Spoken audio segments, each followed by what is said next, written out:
The barn door groaned against the wind, rattling on its rusty hinges. Dry creek's dust swept inside in choking waves, coating the hay, the beams, and the boy crouched near the feed sacks. His small hands trembled as he tugged free a bundle hidden deep beneath the straw. A cloth, frayed and stained, wrapped it tight. The boy froze when footsteps pressed against the boards behind him. "Elijah," came her voice, low, steady, and sharp as a blade. Eliza Harper stood framed in the doorway, her black dress snapping in the gusts, her eyes hollow yet burning. She crossed the barn with a quiet authority, boots crunching straw. The boy clutched the bundle closer, but she stooped and wrenched it from his hands with a strength that surprised him.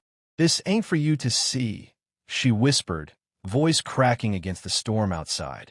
The boy backed away, wide-eyed, as she held the bundle close to her chest, rocking slightly as though it were something living. The wind howled through the rafters. Later, when the boy had long gone and the night pressed heavy over the plains, a cry carried from the barn. "I'm not clean anymore." Her voice broke like glass, sharp and aching, swallowed by the desert silence. She clutched the cloth tighter, as though it could stop the tremors running through her. The ranch dog whimpered. The horses stamped nervously in their stalls. Outside, a wolf's call echoed across the canyon, answered by the mournful creak of the windmill. From the rise beyond the pasture, a figure lingered in the shadows, a neighboring rancher drawn by the sound. He watched as Eliza unwrapped the bundle beneath the lantern's flicker. The cloth fell away. His breath caught in his throat. The barn's dim light struck metal, dull yet unmistakable. He saw her hands tremble, not with weakness, but with memory. She raised the object, the lantern's glow flashing across its etched barrel, across the cold steel that seemed to breathe of death. The rancher's face drained of color. He staggered back into the dark, pale as a ghost, stumbling toward his horse without a word. Inside, Eliza knelt, pressing the revolver to her chest as if it were both a wound and a cure. Her tears fell on the gunmetal, mixing with dust. The barn held its silence, heavy, unbroken save for the storm's whisper. And through that whisper, the desert seemed to murmur secrets, old, buried, and waiting. The saloon's doors slammed against the wall as the wind shoved them open. Cards froze midair, boots stopped tapping, and every head turned toward the window where firelight burned on the horizon. "The vultures," someone whispered. Murmurs swelled, fearful and brittle. Glasses clinked on tabletops as men drained them fast, as if whiskey could stiffen their spines. The sheriff sat hunched at the bar, his badge tarnished, his hand shaking too much to lift his glass. Eliza Harper pushed through the doorway. The room fell into a silence, so sharp it cut the air. She walked slow, her black dress brushing the warped floorboards, her face unreadable. The townsfolk watched her as though the dead themselves had walked among them. "They'll be here before dawn," a rancher muttered, voice rough. "We ain't ready." Another spat into the sawdust. "Ain't no one stopping the Red Vultures. Not with him sitting in that chair." His chin jerked at the sheriff. The old lawman stared into his glass, saying nothing. Eliza stood still in the center of the room. The lantern light caught the edges of the bundle in her hands, the frayed cloth drawn tight. The crowd shifted, whispers crawling low, as though each man feared the sound of his own voice. "You think you can stop him, widow?" A farmer laughed, but the laugh died fast. Her eyes lifted to him, steady as stone, and he found nothing to say. The wind outside rattled the windows. Far out on the desert flats, a line of orange embers marked the outlaws' campfires. The glow rose and fell in the black, like hungry eyes staring back at the town. Eliza set the bundle down on the saloon's table. Her fingers moved slow, deliberate. Cloth loosened. Dust drifted. Metal gleamed in the lamplight. Gasps cracked the silence. A woman pressed her hand to her mouth. The sheriff's glass slipped from his hand and shattered on the floor. The revolver lay bare, its barrel engraved, its grip worn smooth by years of use. It wasn't just a weapon. It was a name, a story, a ghost. The boy who had followed her from the ranch whispered it first, trembling, Ironhand Eliza. The sound rippled through the saloon like a gunshot. Men leaned back, crossing themselves, remembering tales told in hushed voices. The widow no longer looked like a grieving woman. She looked like the legend who had once left trails of blood across the frontier. Her jaw tightened. Her hand hovered near the weapon, but she didn't touch it. Instead, she let the silence speak, broken only by the storm outside. "They'll come," she said at last, her voice low, steady. "And we'll be ready." No one moved. The lantern hissed. The wind rattled. And the Red Vultures' fires burned closer. Torches flared at the edge of town. Hooves thundered down the main road, the sound rolling like distant drums of war. Dry Creek's windows shook in their frames as the Red Vultures rode in, 20 strong, their laughter cutting through the wind like knives. Calder Vane led them, black coat snapping behind him, his scarred face lit by firelight. He pulled his horse to a stop in front of the saloon, sneer curling his lips.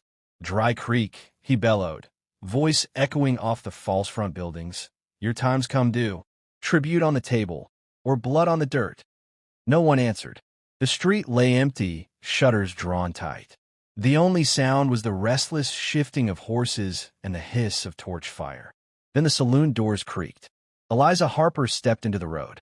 She stood alone in the dust, black dress whipping in the storm, the revolver heavy in her hand. For a moment, no one spoke. Then laughter erupted, harsh and cruel, rolling from the gang like thunder. Calder's grin faltered as her gaze locked on him, steady, unblinking. He spat, swinging down from his saddle. "Widow Harper," he mocked, walking slow. "Or should I call you by the old name?" "Ironhand Eliza." The torches crackled. Somewhere a horse screamed. The storm broke in a flash of lightning that split the sky, and the first shot rang out. The street exploded. Gunfire roared, sharp and blinding. Windows shattered, bullets tore into wood, dust burst upward in choking clouds. Horses reared, townsfolk screamed from the shadows.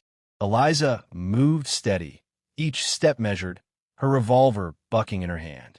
One shot, a man fell.